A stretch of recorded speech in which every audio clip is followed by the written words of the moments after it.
সত্যি কথা কি ভিডিও করি, একদম ভালো না, একদম বাজে বাজে ভিডিও ছাড়ি, তোমাদের কারোর দেখতে ইচ্ছা করে না আমি জানি। ওই জন্য তো আমার ভিউজও বাড়ে না, লাইক কমেন্ট কিছুই হয় না। কি করব বলো, আমি তো যাই ভিডিও করি তাই তোমাদের সঙ্গে শেয়ার করতে আমার ইচ্ছা হয়। তো তাই আমি যা আমার মনে আসে আমি তাই তোমাদের সঙ্গে শেয়ার করে দিই। আজকে চলে এসেছি সাবুর খিচুড়ি নিয়ে।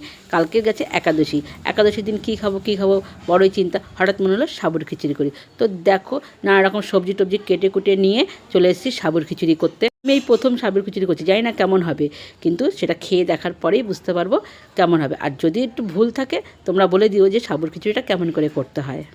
আশা করি আজকের ভিডিওটা তোমাদের ভালো লাগবে, আর ভালো লাগলেই আমার পাশে তোমরা কিন্তু থেকো, একদম ভুলো না।